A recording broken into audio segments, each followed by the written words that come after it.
경제 공부를 시작하려고 책을 샀는데 첫 장부터 막힌 적 있으신가요? 금리, 환율, 물가, 주식, 부동산.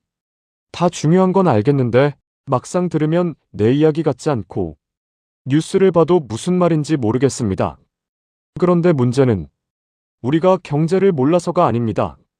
대부분 순서를 잘못 잡아서 그렇습니다. 처음부터 어려운 경제 이론, 주식 투자법, 부동산 전망부터 보니까 당연히 중간에 포기하게 됩니다. 경제에 무지했던 사람이 돈 공부를 시작하려면 딱 3단계만 알면 됩니다. 첫 번째는 돈에 대한 생각을 바꾸는 것. 두 번째는 경제가 돌아가는 구조를 이해하는 것. 세 번째는 배운 내용을 내 돈에 적용하는 것입니다. 오늘 영상은 경제책을 단순히 추천하는 영상이 아닙니다. 경제를 잘 몰랐던 사람이 어떤 순서로 공부해야 덜 막히고 어떤 방식으로 책을 읽어야 실제 돈 관리까지 이어지는지 현실적으로 정리해 보겠습니다. 먼저 많은 사람들이 경제 공부를 실패하는 이유부터 봐야 합니다. 대부분 이렇게 시작합니다. 경제 공부해야겠다.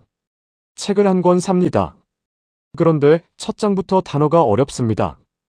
금리, 통화량, 인플레이션, 경기 침체, 채권, 환율. 분명 한국어인데 한국어처럼 읽히지 않습니다. 그러다 유튜브를 봅니다. 이번에는 더 복잡합니다. 미국 금리, 엔비디아, 반도체, 부동산 PF, 환율, ETF, 연금저축. 정보는 많은데 머릿속에는 남는 게 없습니다. 이때 많은 사람들이 이렇게 생각합니다. 나는 경제머리가 없나 보다. 나는 숫자에 약한가 보다. 나는 투자랑 안 맞나 보다. 하지만 이건 능력 문제가 아닙니다. 순서 문제입니다. 초보가 경제 공부를 할 때 가장 먼저 해야 하는 건 주식 종목을 고르는 것도 아니고 부동산 전망을 맞히는 것도 아닙니다. 가장 먼저 해야 하는 건 돈을 바라보는 태도를 바꾸는 것입니다. 우리는 돈 이야기를 불편해하는 경우가 많습니다. 돈 밝히는 사람처럼 보일까봐, 계산적인 사람처럼 보일까봐, 아직 많이 모아둔 돈이 없어서 돈 이야기를 피하게 됩니다. 그런데 돈을 피한다고 돈 문제가 사라지지는 않습니다. 월급은 들어옵니다. 카드값은 나갑니다. 관리비도 나갑니다. 보험료도 나갑니다. 식비도 오릅니다. 교통비도 오릅니다. 물가는 계속 올라갑니다. 내가 경제를 모른다고 해서 경제가 나를 봐주는 일은 없습니다. 그래서 첫 번째 단계는 돈을 부끄러운 대상이 아니라 관리해야 할 대상으로 보는 것입니다. 돈 공부는 돈을 많이 벌기 위한 공부이기도 하지만 그 전에 내 돈이 어디로 새는지, 내가 무엇을 감당할 수 있는지, 어떤 선택을 하면 손해가 줄어드는지 아는 공부입니다. 2단계에서 봐야 하는 책은 어려운 이론서가 아닙니다. 돈에 대한 태도, 저축 습관, 소비 습관, 자산을 바라보는 관점을 바꿔주는 책이 먼저입니다. 왜냐하면 돈에 대한 생각이 바뀌지 않으면 경제 지식을 배워도 행동이 바뀌지 않기 때문입니다. 예를 들어 이런 사람을 생각해 보겠습니다. 월급은 매달 들어옵니다. 그런데 이상하게 돈이 안 모입니다. 본인은 많이 쓴 것 같지 않습니다. 커피 조금, 배달 조금, 쇼핑 조금, 구독 서비스 조금. 하나하나는 크지 않습니다. 그런데 한 달이 지나면 카드값이 생각보다 큽니다. 이 사람에게 가장 먼저 필요한 건 미국 기준금리 전망이 아닙니다. 내 소비 구조를 보는 눈입니다. 돈 공부는 여기서 시작해야 합니다. 두 번째 단계는 경제가 돌아가는 구조를 이해하는 것입니다. 돈에 대한 태도를 잡았다면 그 다음에는 세상이 어떤 방식으로 움직이는지 알아야 합니다. 경제 뉴스가 어렵게 느껴지는 이유는 단어 하나하나가 따로 놀기 때문입니다. 금리가 올랐다. 물가가 올랐다. 환율이 올랐다. 주식시장이 흔들렸다. 부동산 거래가 줄었다. 이걸 따로 보면 어렵습니다. 하지만 연결해서 보면 조금씩 보입니다. 금리가 오른다는 건 돈을 빌리는 비용이 비싸진다는 뜻입니다. 그러면 대출이 많은 사람은 부담이 커집니다. 기업도 투자를 줄일 수 있습니다.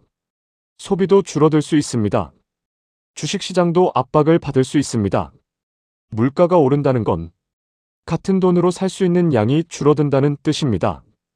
월급이 그대로인데 밥값, 교통비, 식비, 관리비가 오르면 실제로 내가 쓸 수 있는 돈은 줄어듭니다. 환율이 오른다는 건 해외에서 물건을 들여올 때 부담이 커질 수 있다는 뜻입니다. 여행 갈 때도 체감됩니다. 수입 물가에도 영향을 줍니다. 이렇게 하나씩 연결하면 경제 뉴스는 남의 이야기가 아닙니다. 금리는 내 대출과 연결되고, 물가는 내 생활비와 연결되고, 환율은 수입 물가와 여행비와 연결되고, 경기 흐름은 내 일자리와 투자 자산에 연결됩니다. 경제 공부의 목적은 전문가처럼 말하는 것이 아닙니다. 내 생활에 어떤 영향이 오는지 조금 더 빨리 알아차리는 것입니다. 세 번째 단계는 배운 내용을 내 돈에 적용하는 것입니다. 여기서 많은 사람이 또 실수합니다. 책을 읽고 나서 바로 투자를 하려고 합니다. 주식 종목을 찾고 ETF를 사고 코인을 보고 부동산 전망을 찾아봅니다. 물론 투자는 중요합니다. 하지만 초보일수록 순서가 필요합니다. 먼저 내 돈의 기본 구조를 잡아야 합니다. 첫째, 비상금입니다. 갑자기 일이 생겼을 때 버틸 수 있는 돈이 있어야 합니다. 이 돈이 없으면 투자를 하다가도 작은 변수에 흔들립니다. 둘째, 고정비입니다. 매달 자동으로 빠져나가는 돈을 봐야 합니다. 통신비, 보험료, 구독료, 카드 할부, 대출 이자. 이것만 정리해도 체감이 큽니다. 셋째, 통장 구조입니다. 생활비, 비상금, 저축, 투자금을 구분해야 합니다. 돈이 한 통장에 섞여 있으면 내가 얼마를 썼고 얼마를 남겼는지 모르게 됩니다. 넷째, 투자와 저축을 구분해야 합니다. 저축은 지키는 돈입니다. 투자는 불리는 돈입니다. 초보가 이 둘을 헷갈리면 써야 할 돈으로 투자하고 급할 때 손실을 보고 팔게 됩니다. 다섯째, 책에서 한 가지 행동만 뽑아야 합니다. 책을 읽고 감동받는 건 쉽습니다. 중요한 문장에 밑줄 치는 것도 쉽습니다. 그런데 실제로 바꾸는 건 어렵습니다. 그래서 책 한 권을 읽었다면 딱 하나만 실행하면 됩니다.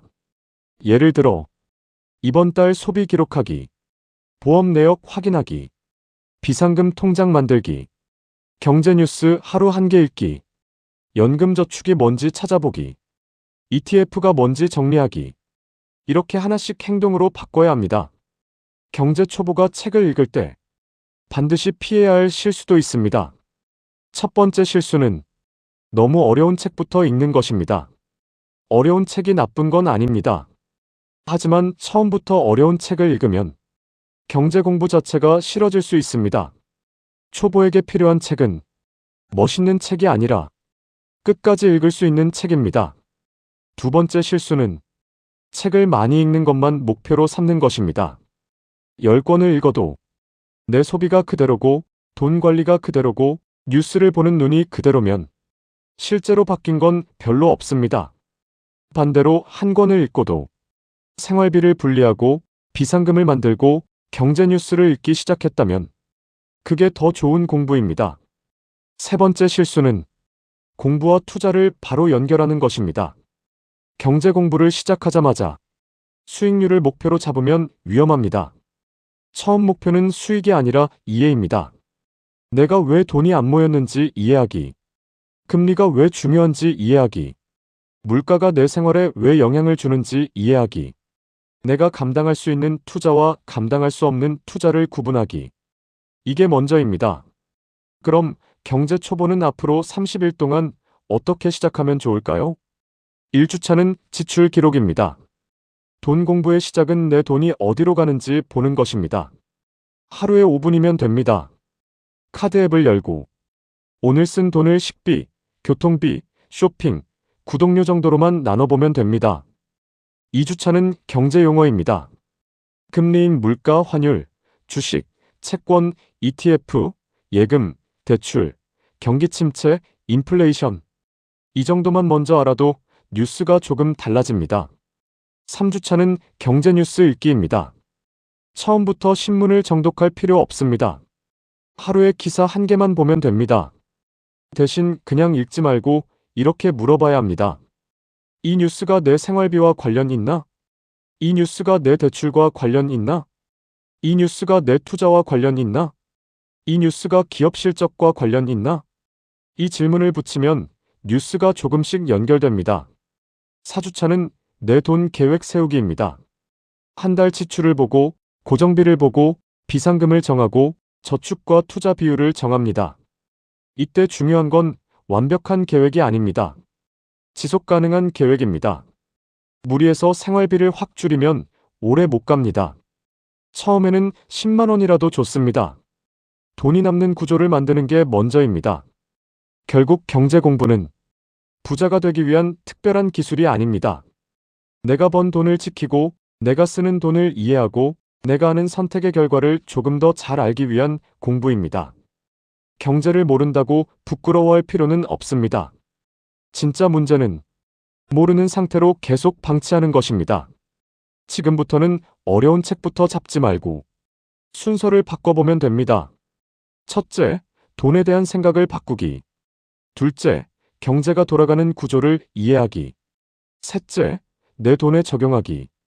이 3단계만 잡아도 경제 공부는 훨씬 덜 어렵고 뉴스는 조금 더 선명하게 보이고 내 돈을 대하는 태도도 달라집니다. 경제 공부는 똑똑한 사람만 하는 게 아닙니다. 오히려 돈 때문에 불안한 사람, 월급은 받지만 돈이 안 모이는 사람, 이제라도 내 삶을 직접 관리하고 싶은 사람이 가장 먼저 시작해야 하는 공부입니다.